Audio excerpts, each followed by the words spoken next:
Hello दोस्तों, मेरा नाम है अरुण कुमार। एक बार फिर से न्यू स्टडी यूट्यूब चैनल में आपका स्वागत है। आज हम लोग BBA semester 3 geography honours course 6 का बीबीआई क्वेश्चन देखने वाले हैं। तो आप इस प्रश्न को जल्दी से देख लीजिए।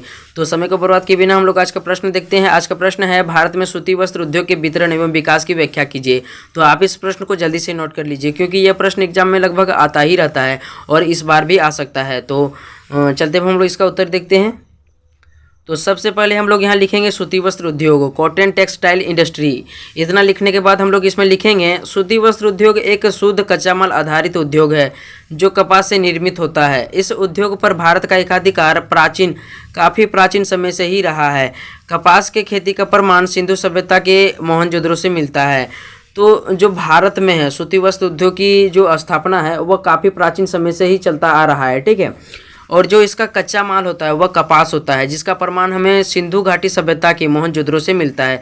मतलब जब सिंधु घाटी सभ्यता का उत्खनन हो रहा था, मोहनजोदड़ो का उत्खनन हो रहा था, उसमें कपास के साक्ष्य का प्रमाण मिला था, ठीक है। कपास की खेती का साक्ष्य मिला था। तो आप इसे समझ गए होंगे, इतना आप लिख लीजिएगा। उसके बाद हम लोग लिखेंगे आधुनिक भारत में प्रथम सूती वस्त्र उद्योग की स्थापना 1818 ईस्वी में फोर्ट ग्लास्टर द्वारा कलकत्ता में की गई थी, परंतु यह असफल रहा। इसके बाद 1854 में कवास जी डावर द्वारा मुंबई में सूती वस्त्र उद्योग की स्थापना की गई, जो आधुनिक भारत का पहला सफल सूती वस्त्र उद्योग साबित हुआ। यह उद्योग देश में कृषि के बाद रोजगार प्रदान करने वाला दूसरा सबसे बड़ा क्षेत्रक है। तो जो भारत में सबसे पहला सूती वस्त्र उद्योग की स्थापना की गई थी वह 1818 ईस्वी में फोर्ट ग्लास्टर कलकत्ता में की गई थी, लेकिन यह किसी कारण से नहीं चला, ठीक है। उसके बाद 1854 में कवास जी डावर द्वारा मुंबई में एक सूती वस्त्र उद्योग की स्थापना की गई, जो आगे चलकर देश का एक सफल सूती वस्त्र उद्योग साबित हुआ। यह उद्योग देश में कृषि के बाद रोजगार प्रदान करने वाला दूसरा सबसे बड़ा क्षेत्रक है। तो देश में जितने भी लोग हैं उसे कहीं ना कहीं कृषि से रोजगार मिलता है। उसके बाद सूती वस्त्र उद्योग दूसरा सबसे बड़ा क्षेत्रक है जिसमें लोगों को रोजगार मिला है, ठीक है। तो आप इसे समझ गए होंगे। अगले पॉइंट की ओर हम लोग चलते हैं। अगला पॉइंट हम लोग देंगे सूती वस्त्र उद्योग का विकास। तो इसे लिख लेंगे हम लोग। उसके बाद लिखेंगे सूती वस्त्र उद्योगों के विकास के लिए निम्नलिखित कारकों का होना अति आवश्यक है। तो कौन कौन से कारक हैं जिससे सूती वस्त्र उद्योगों का विकास हो सकता है, ठीक है। मतलब सूती वस्त्र उद्योगों के विकास के लिए कौन कौन से कारक चाहिए, कौन कौन से कारक होने चाहिए, ठीक है। तो सबसे पहले हम लोग देखते हैं। सबसे पहला हमारा होना चाहिए कच्चा माल। सूती वस्त्र उद्योग एक शुद्ध कच्चा माल आधारित उद्योग होता है जो कपास से निर्मित होता है, अर्थात इसका कच्चा माल कपास है। भारत कपास उत्पादक अग्रणी देशों की श्रेणी में आता है, अतः इस कारण से यहाँ के सूती वस्त्र उद्योगों के लिए आसानी से कच्चे माल उपलब्ध हो जाते हैं। तो किसी भी उद्योगों की स्थापना के लिए सबसे पहला कारक हमारा होता है कच्चा माल, यानी कच्चा माल होगा तभी उद्योगों की स्थापना हो सकता है। तो सूती वस्त्र उद्योगों की स्थापना के लिए कच्चे पदार्थ के रूप में हमें कपास की ज़रूरत पड़ेगी, तभी सूती वस्त्र उद्योगों का विकास हो सकेगा, ठीक है। तो क्योंकि कहीं ना कहीं जो सूती वस्त्र का उद्योग जो वस्त्र बनता है, ठीक है, वह कपास से बनता है। तो कच्चे पदार्थ के रूप में हमें कपास की ज़रूरत पड़ेगी, ठीक है। तो आप इसे समझ गए होंगे, आप इसे नोट कर लीजिए। अगले पॉइंट की ओर हम लोग चलते हैं। तो सूती वस्त्र उद्योगों की स्थापना के लिए दूसरा कारक हमारा है अनुकूल जलवायु। सूती वस्त्र उद्योगों की स्थापना के लिए अनुकूल जलवायु का होना अति आवश्यक है। शुष्क जलवायु में धागा बार बार टूट जाता है, जिसके कारण सूत काटने अथवा कपड़ा बुनने में काफ़ी कठिनाई होती है। अतः इसके लिए आर्द्र जलवायु अथवा नमी युक्त जलवायु होना चाहिए। तो जो सूती वस्त्र उद्योग होता है उसमें कपड़ा बनाने के लिए, ठीक है, कपास को सूत बनाने के लिए नमी की आवश्यकता होती है। तो सूती वस्त्र उद्योगों की स्थापना उन स्थानों पर किया जाना चाहिए जहां आर्द्र जलवायु अथवा नमी युक्त जलवायु होती है, तभी सूती वस्त्र उद्योग का विकास हो सकता है। तो यह हमारा था दूसरा पॉइंट, आप इसे नोट कर लीजिए, ठीक है। अगले पॉइंट की ओर हम लोग चलते हैं। सूती वस्त्र उद्योगों की स्थापना के लिए अगला पॉइंट है भूमि।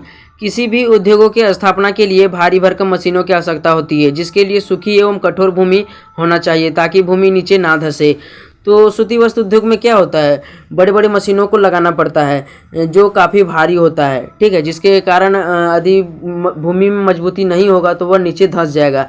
तो इसके लिए एक कठोर भूमि की आवश्यकता होती है, तभी सूती वस्त्र उद्योग का विकास हो सकता है, ठीक है। तो ये हमारा था तीसरा पॉइंट, आप इसे नोट कर लीजिए। अगले पॉइंट की ओर चलते हैं। अगला पॉइंट हमारा है जल। तो सूती वस्त्र उद्योगों के विकास के लिए जल का होना अति आवश्यक है।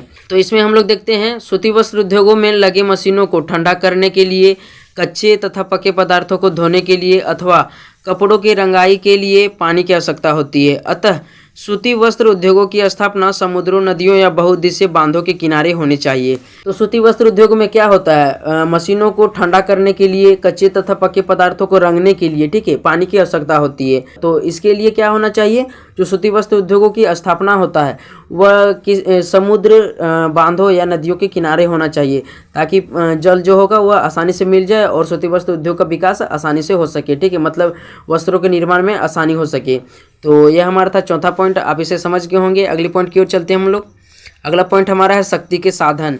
किसी भी उद्योग को चलाने के लिए शक्ति अथवा ऊर्जा की आवश्यकता होती है। इसके बिना उद्योगों का विकास होना असंभव है। अतः सूती वस्त्र उद्योगों की स्थापना विशेष जगह करनी चाहिए जहां आसानी से कोयले अथवा बिजली जैसे शक्ति के साधन उपलब्ध हों। तो सूती वस्त्र उद्योग में क्या होता है, बड़े बड़े मशीनें लगे होते हैं जिसे चलाने के लिए कोयले अथवा बिजली की आवश्यकता होती है। तो सूती वस्त्र उद्योगों की स्थापना वैसी जगह होनी चाहिए जहां बिजली और कोयला आसानी से मिल सके, ठीक है। तो ये हमारा था 5वां पॉइंट, आप इसे समझ गए होंगे। अगले पॉइंट की ओर हम लोग चलते हैं। अगला कारक हमारा है श्रम या मजदूर। सूती वस्त्र उद्योगों में भारी मात्रा में श्रमिकों की आवश्यकता होती है, क्योंकि इन उद्योगों में कच्चे पदार्थों को एक स्थान से दूसरे स्थान पर रखने, कपड़ों की रंगाई धुलाई करने, मशीनों के संचालन तथा अन्य कई कार्य हाथों से किए जाते हैं, जिसके लिए मजदूरों का होना आवश्यक है। अतः सूती वस्त्र उद्योगों के विकास के लिए सस्ते एवं कुशल मजदूर उपलब्ध होने चाहिए।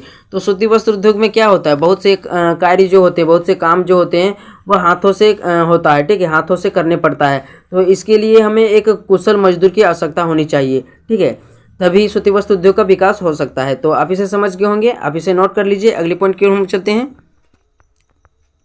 सूती वस्त्र उद्योगों की स्थापना के लिए अगला महत्वपूर्ण कारक हमारा है सस्ता परिवहन। कच्चे तथा पके पदार्थों को उद्योगों या बाजारों तक पहुंचाने के लिए सस्ते परिवहन की आवश्यकता होती है। इसके बिना उद्योगों का विकास लगभग अधूरा ही रहता है। जिन देशों में सस्ते परिवहन की सुविधा उपलब्ध होती है वहां कपास की उपज न होने पर भी सूती वस्त्र उद्योग को विकसित किया जा सकता है, क्योंकि कपास जैसे कच्चे माल के भार में कमी नहीं होता है। तो सूती वस्त्र उद्योगों के विकास के लिए सस्ता परिवहन का होना अति आवश्यक है, क्योंकि सूती वस्त्र उद्योग में जो कच्चा माल लगता है यानी कपास लगता है, उन्हें एक स्थान से दूसरे स्थान पर पहुंचाने के लिए परिवहन की आवश्यकता होगी। उससे जो निर्मित वस्त्र होगा उसे भी पहुंचाने के लिए, बाजारों तक पहुंचाने के लिए परिवहन की आवश्यकता होगी। तो इसके लिए क्या होना चाहिए, सस्ता परिवहन उपलब्ध होगा तो उसे आसानी से एक स्थान से दूसरे स्थान पर ले जाया जा सकेगा, ठीक है। तो आप इसे समझ गए होंगे आसानी से, ठीक है, इसे नोट कर लीजिए। अगले पॉइंट की ओर हम लोग चलते हैं। अगला पॉइंट हमारा है बाजार। किसी भी उद्योग की स्थापना मूलतः लाभ कमाने के लिए होता है, इसलिए उद्योगों में बाजार को प्राथमिकता दिया जाता है। अतः सूती वस्त्र उद्योग से निर्मित कपड़ों की बिक्री के लिए निकट में बाजार होना अति आवश्यक है। तो जो सूती वस्त्र उद्योगों से निर्मित कपड़ा होता है, ठीक है, उसे बेचने के लिए निकट में बाजार की होना अति आवश्यक होता है, क्योंकि यदि सूती वस्त्र उद्योगों से जो कपड़ा निर्मित होगा उसे बाजार में नहीं बेचा जाएगा तो कहीं ना कहीं उस उद्योग के लिए घाटा हो जाएगा, ठीक है, क्योंकि सूती वस्त्र उद्योगों की जो स्थापना होता है वह कहीं ना कहीं लाभ कमाने के लिए किया जाता है। तो निकट में बाजार का होना अति आवश्यक है, ठीक है। तो सूती वस्त्र उद्योगों के विकास के लिए बाजार का होना अति आवश्यक है। आप इसे समझ गए होंगे। अगले पॉइंट की ओर चलते हैं। तो सूती वस्त्र उद्योगों के विकास के लिए अगला पॉइंट है सरकारी प्रोत्साहन। किसी भी देश की सरकार उद्योग को प्रोत्साहन देकर उसके विकास में सहायता कर सकती है। भारत में बहुत से वस्त्र उद्योगों के विकास का श्रेय सरकार को जाता है। सरकारी सहायता से पर्यावरण कानून में ढील दी जाती है, इससे पर्यावरण दशाएं भी बनी रहती है और वहाँ के उद्योगों का भी विकास होता रहता है। तो यदि किसी देश की सरकार है और उद्योगों के विकास में सहायता नहीं करती है, ठीक है, तो उस देश में उद्योगों का विकास नहीं हो सकता है। और वही दूसरे मामले में यदि सरकार उस उद्योगों के विकास में सहायता कर रही है तो उसका विकास होना बहुत जरूरी, मतलब विकास हो जाएगा, ठीक है। तो किसी भी उद्योगों के विकास के लिए वहाँ की सरकारी प्रोत्साहन जो है वह होना आवश्यक है, ठीक है। तो आप इसे समझ गए होंगे। अगले पॉइंट की ओर चलते हैं। अगला पॉइंट हम लोग देंगे निष्कर्ष, ठीक है। इतना लिखने के बाद हम लोग देंगे निष्कर्ष। उपर्युक्त कारकों से स्पष्ट है कि निम्नलिखित कारकों में से किसी एक कारक के ना होने पर उद्योगों का विकास लगभग अधूरा ही रहता है। तो जितने भी कारक थे, मैंने जितने भी कारक बताया, यदि उन सारे कारकों में से कोई एक कारक नहीं होगा तो जो सूती वस्त्र उद्योग का विकास होगा लगभग अधूरा ही रहेगा, ठीक है, क्योंकि किसी न किसी कारक से सूती वस्त्र उद्योग का विकास होगा लेकिन अच्छी तरह से नहीं होगा। यदि इन सभी कारक अच्छी तरह से मिल जाएगा तो उसका विकास जरूर हो जाएगा, ठीक है। तो यह हमारा था सूती वस्त्र उद्योग का विकास के कौन कौन से कारक होने चाहिए, ये था कारक, ठीक है। अगले पॉइंट की ओर चलते हैं हम लोग। अगला पॉइंट हमारा है भारत में सूती वस्त्र उद्योगों का वितरण। तो भारत में सूती वस्त्र उद्योग का वितरण कहाँ कहाँ पाया जाता है, मतलब कौन कौन से राज्य में सूती वस्त्र के उद्योग पाए जाते हैं। ठीक है, भारत में प्राचीन समय से ही सूती वस्त्र उद्योग स्थापित रहा है। वर्तमान समय में भारत के कई राज्यों में सूती वस्त्र उद्योग स्थापित हो चुके हैं, जो निम्न प्रकार से हैं। तो भारत में बहुत से राज्यों में सूती वस्त्र उद्योगों की स्थापना हुई है, मतलब कौन कौन से राज्य में सूती वस्त्र उद्योगों की स्थापना हुई है। ठीक है, उसे हम लोग देखते हैं। पहला राज्य हमारा है महाराष्ट्र। यह राज्य सूती वस्त्र उत्पादक में प्रथम स्थान पर आता है। यहाँ 119 मिलें हैं, जिसमें से केवल मुंबई में 65 मिलें हैं। इसे भारत के सूती वस्त्रों की राजधानी कहा जाता है। इसके अलावा पूना, सतारा, कोल्हापुर, नागपुर आदि यहाँ की प्रमुख मिलें हैं।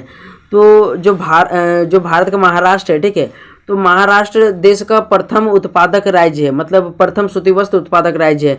यहाँ देश का सबसे अधिक सूती वस्त्र उद्योगों का निर्माण होता है। ठीक है, और जो यहाँ मुंबई स्थित है, महाराष्ट्र का जो मुंबई है, उसे भारत के सूती वस्त्रों की राजधानी कहा जाता है। तो आप इस पॉइंट को नोट कर लीजिएगा, क्योंकि एग्जाम में ऑब्जेक्टिव प्रश्न आएगा तो आपके लिए हेल्पफुल हो सकता है। ठीक है, तो इसे नोट कर लीजिए। अगले पॉइंट की ओर चलते हैं। अगला राज्य हमारा है गुजरात। यह सूती वस्त्र उत्पादक का दूसरा सबसे बड़ा राज्य है। यहाँ 118 मिलें हैं। गुजरात में स्थित अहमदाबाद में वर्तमान में सर्वाधिक सूती वस्त्र अथवा कपड़े के निर्माण का केंद्र स्थित है। इस कारण से अहमदाबाद को भारत का मैनचेस्टर, पश्चिम भारत का मैनचेस्टर तथा भारत के बोस्टन के नाम से भी जाना जाता है। तो आप इसे नोट कर लीजिए कि गुजरात सूती वस्त्र उत्पादक में दूसरा स्थान पर आता है, देश में दूसरे स्थान पर आता है। और जो गुजरात में अहमदाबाद स्थित है, उसे भारत का मैनचेस्टर कहा जाता है, अथवा पश्चिम भारत का मैनचेस्टर कहा जाता है, और भारत का बोस्टन के नाम से भी जाना जाता है। तो ये सभी पॉइंट एग्जाम की दृष्टि से VVI पॉइंट है। ठीक है, इसे नोट करते जाइए। अगले पॉइंट की ओर चलते हैं हम लोग। अगला राज्य हमारा है तमिलनाडु। तमिलनाडु में सूती वस्त्र उद्योगों की संख्या लगभग 215 है, जो देश में सबसे अधिक है। यहाँ स्थित कोयम्बटूर को दक्षिण भारत के मैनचेस्टर के नाम से भी जाना जाता है। इसके अलावा मदुरई, चेन्नई, सलेम आदि प्रमुख केंद्र माने जाते हैं। तो तमिलनाडु में जो कोयम्बटूर स्थित है, ठीक है, उसे दक्षिण भारत के मैनचेस्टर के नाम से जाना जाता है। तो यहाँ हर जगह, हर राज्य में एक मैनचेस्टर आ रहा है। ठीक है, इस वर्ड को आप समझ लीजिए। जो यह मैनचेस्टर है वह ब्रिटेन का एक राज्य है। ठीक है, जहाँ सूती वस्त्र उद्योगों का सबसे अधिक उत्पादन होता है। तो मैनचेस्टर का मतलब जो होता है ना, वह हर एक राज्य में सूती वस्त्र उद्योगों की सबसे अधिक मात्रा में सूती वस्त्र उद्योग उत्पादन होता है, जिसे मैनचेस्टर की संज्ञा दी जाती है। ठीक है, तो आप इसे आसानी से समझ गए होंगे। अगले पॉइंट की ओर हम चलते हैं। अगला पॉइंट हमारा है उत्तर प्रदेश। सूती वस्त्र उत्पादन की दृष्टि से देश में उत्तर प्रदेश तीसरे स्थान पर आता है। यहाँ 68 मिलें हैं। उत्तर प्रदेश के कानपुर को उत्तर भारत के मैनचेस्टर के नाम से जाना जाता है। इसके अलावा मुरादाबाद, लखनऊ तथा वाराणसी अन्य प्रमुख केंद्र हैं। तो हर राज्य में एक मैनचेस्टर है, मतलब वहाँ सबसे अधिक सूती वस्त्र उद्योग का उत्पादन होता है। ठीक है, तो उत्तर प्रदेश के कानपुर में जो कानपुर स्थित है, उसे उत्तर भारत के मैनचेस्टर के नाम से जाना जाता है। मतलब उत्तर प्रदेश के कानपुर में सबसे अधिक मात्रा में सूती वस्त्र उद्योग का मतलब सूती वस्त्र का उत्पादन होता है। ठीक है, तो समझ गए होंगे इसे आप। अगले पॉइंट की ओर चलते हैं। अगला पॉइंट हमारा है पश्चिम बंगाल। यहाँ 65 मिले हैं, जिसमें हावड़ा, 24 परगना जैसे जिले प्रमुख केंद्र माने जाते हैं। इन प्रमुख केंद्रों में हावड़ा, कोलकाता, सीरमपुर, श्यामनगर, मुर्शिदाबाद और हुगली है। तो इस पॉइंट को भी समझ गए होंगे। अगले पॉइंट की ओर चलते हैं। अगला राज्य हमारा है मध्य प्रदेश। मध्य प्रदेश में कुल 24 मिलें स्थित है, जिसमें प्रमुख केंद्र इंदौर, उज्जैन, देवास आदि है। ठीक है, तो अगले पॉइंट की ओर चलते हैं। अगला राज्य हमारा है कर्नाटक। कर्नाटक में भी कई सूती वस्त्र उद्योग स्थापित हैं, जिसमें बेंगलोर, बेलगामा, मंगलोर, चित्रदुर्ग और मैसूर प्रमुख सूती वस्त्र उत्पादक केंद्र हैं। तो नोट करते जाइए इन सारे पॉइंटों को। अगला पॉइंट हम लोग देखते हैं। इन राज्यों के अलावा कुछ सूती वस्त्र उद्योग पंजाब के अमृतसर, लुधियाना, फिरोजपुर तथा राजस्थान के जोधपुर, कोटा और उड़ीसा के कटक में स्थित है।